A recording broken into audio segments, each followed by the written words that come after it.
sobre estrutura do trabalho monográfico.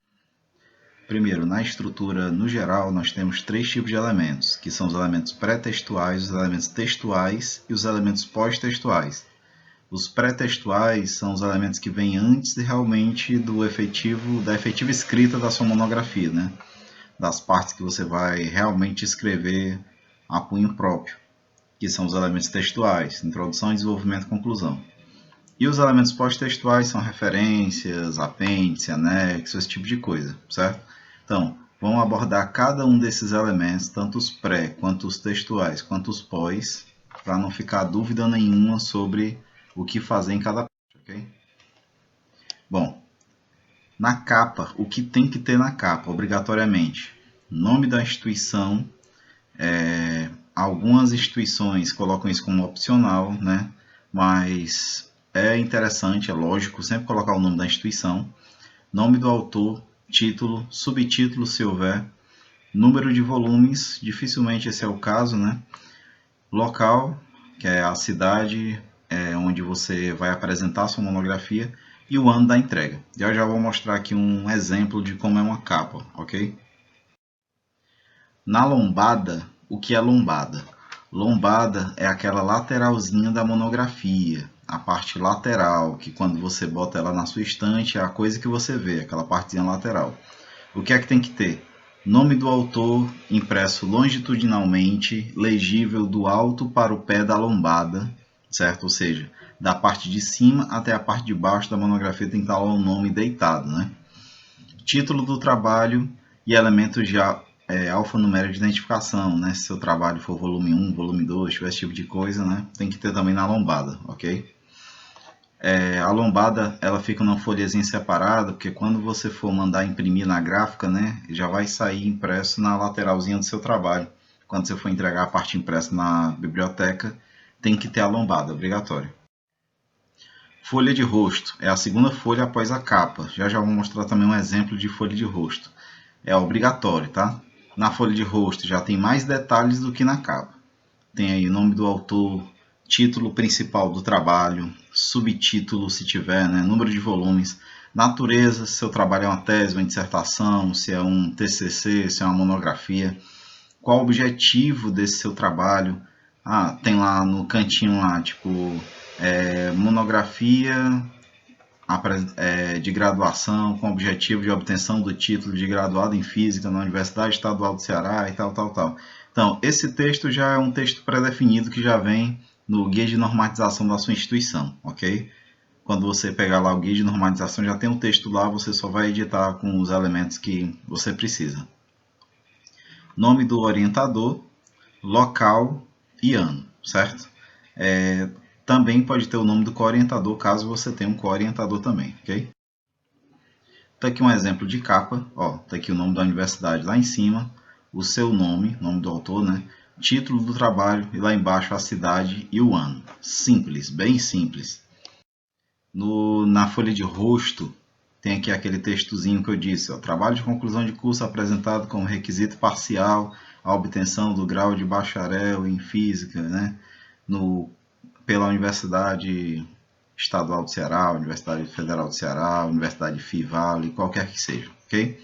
Nome do orientador e co-orientador aqui embaixo e aqui no finalzinho, cidade e ano. Errata. A errata vem após a folha de rosto.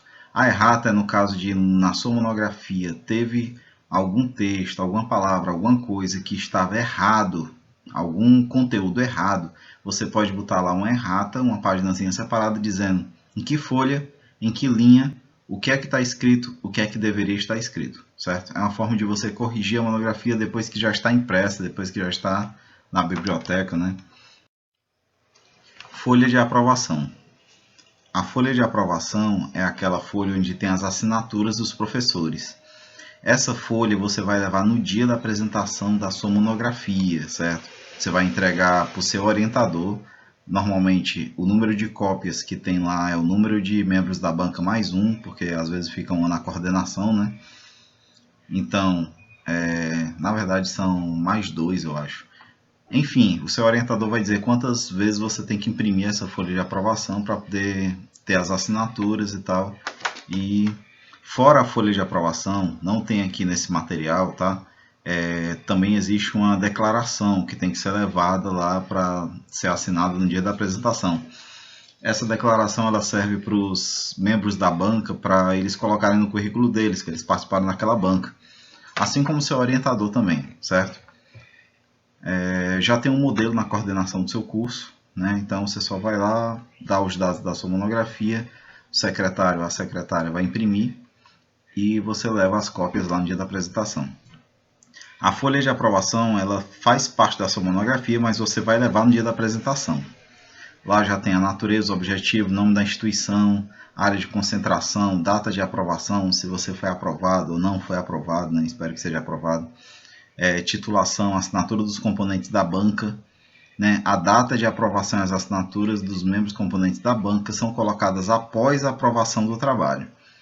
Quando você for apresentar, você vai ter um tempo delimitado para apresentar. Terminou de apresentar, o seu orientador pede para você se retirar da sala, para o público que estiver assistindo se retirar da sala, e ele discorre com a banca a respeito da sua aprovação, né? Normalmente a monografia não tem nota, é só aprovado, satisfatório ou não satisfatório, né? Foi aprovado ou não. Então ele vai normalmente convencer a banca, né, a te aprovar, né?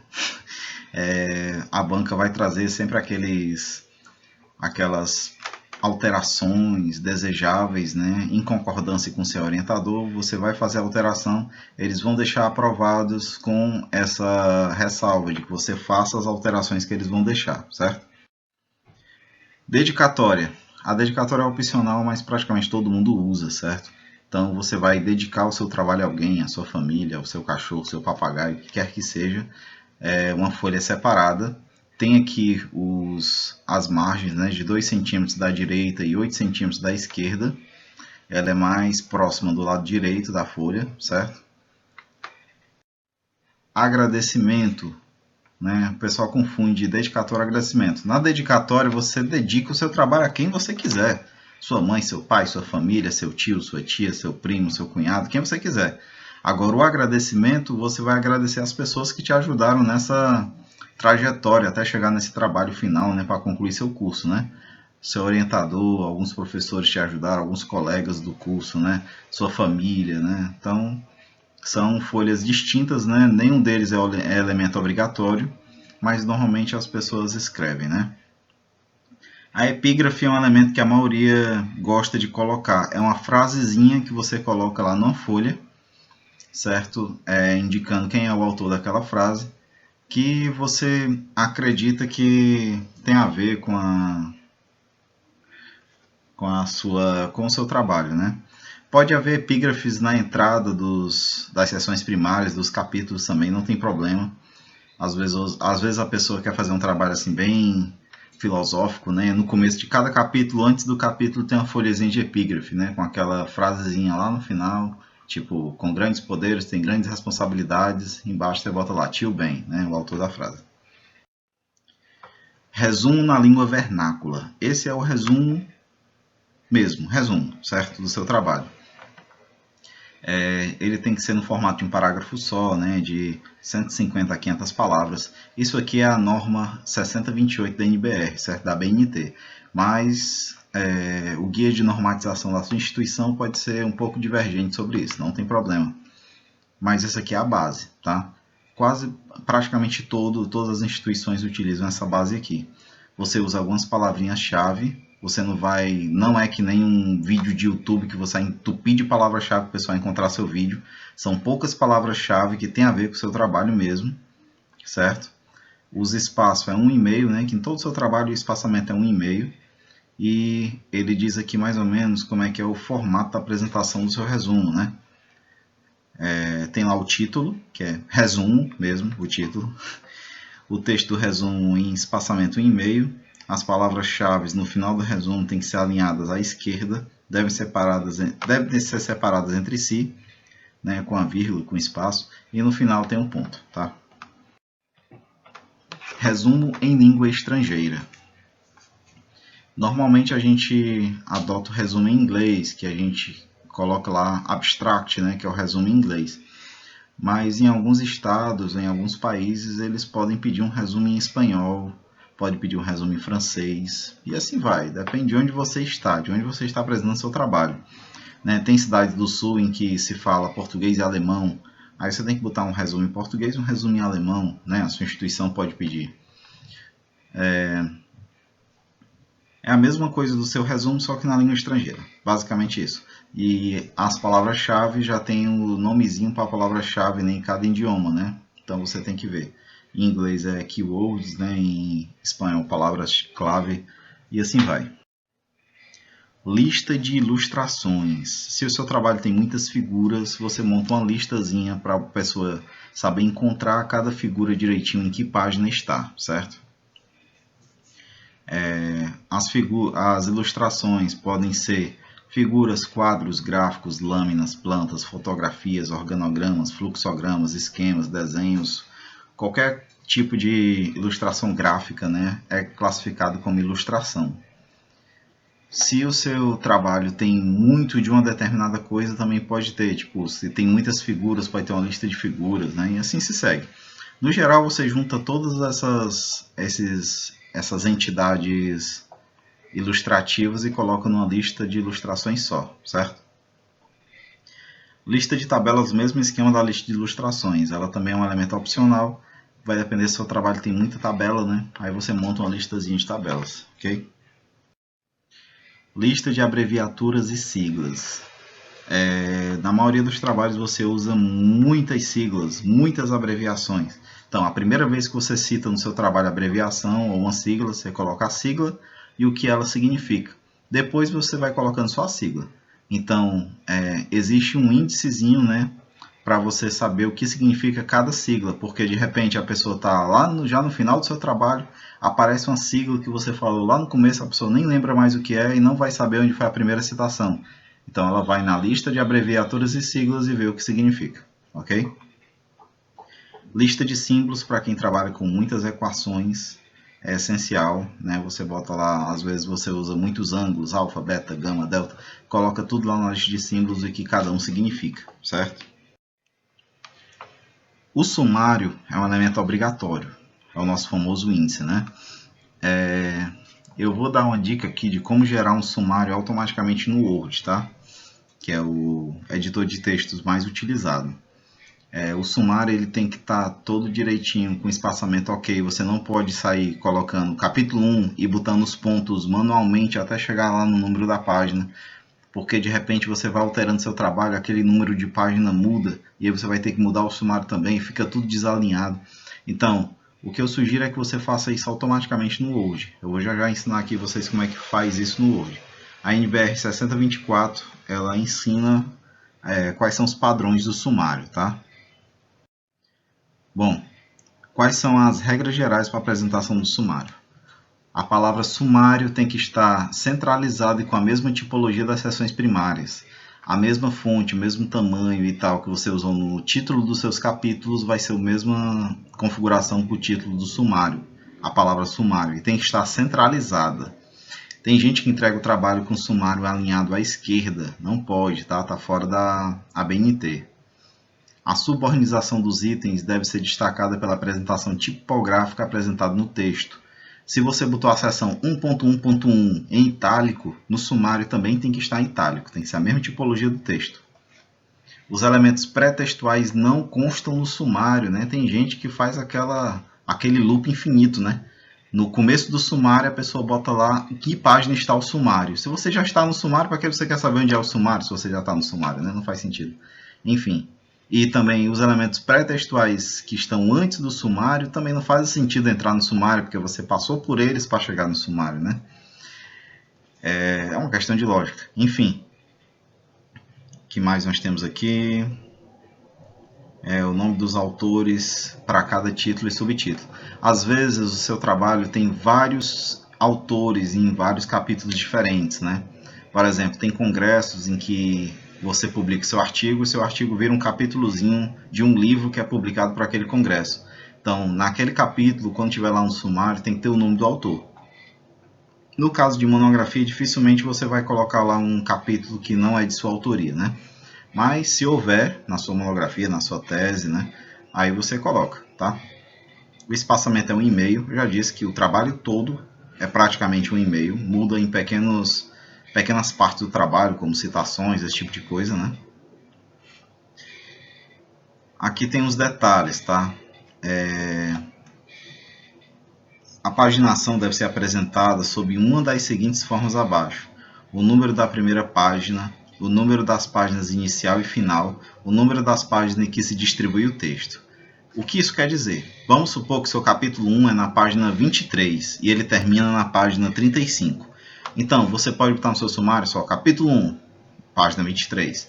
Ou você pode botar no seu sumário capítulo 1, página 23, traço 35. Ou você pode botar capítulo 1, página 23, 24, 25, 26, 27, 28, 29, 30, 31, 32, 33, 34, 35.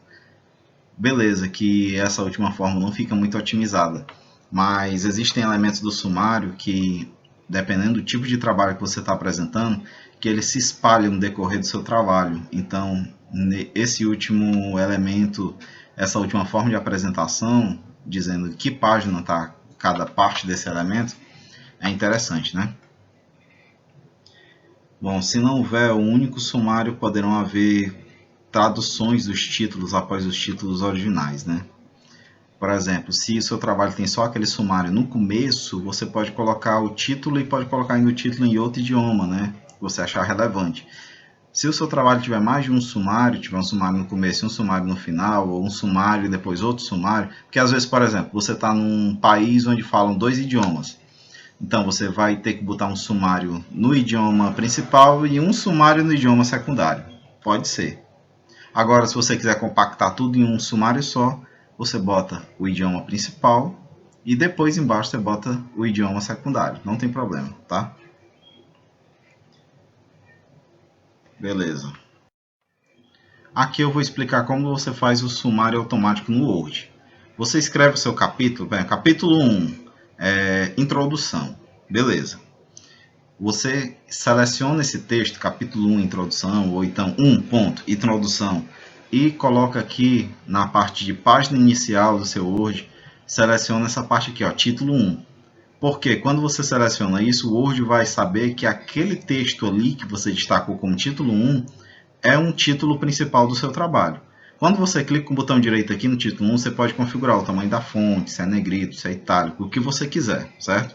O importante é seção principal, que é o nome do capítulo, tem que ser título 1, tá? Seção secundária, título 2, seção terciária, título 3, e assim vai, tá?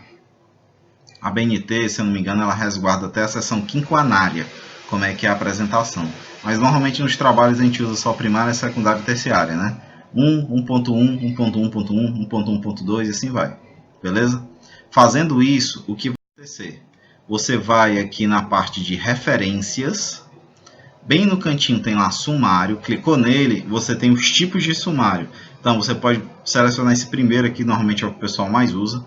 Clicou nele, naquela página em que você está agora vai ser gerado um sumário automático, certo? No formato aqui, ó, todo bonitinho, todo alinhado com os números da página e tudo. Então é muito simples. Agora olha o detalhe, o Word joga aqui a palavra sumário alinhado à esquerda, em outra cor. Então você pode selecionar essa palavra, botar centralizado e botar na cor preta, né? E botar nas mesmas configurações do título 1, né? Que é a configuração que você usou para os capítulos, tá? Vamos para os elementos textuais. O que demora mais são os elementos pré-textuais mesmo, tá? Porque são muitos elementos pré-textuais. Bom, nos elementos textuais, nós temos a introdução, a fundamentação teórica, né? E a conclusão, tá? Começa pela fundamentação teórica, tem introdução, fundamentação teórica, tem lá o desenvolvimento, depois a conclusão. Aqui eu falei dos tempos verbais para cada um deles. Eu não vou dar aula de português aqui, mas eu coloquei aqui as dicas, né, desses tempos verbais para você não se perder, tá? O modo, no geral, do seu trabalho é indicativo, certo? Tenta deixar tudo no estilo impessoal, né?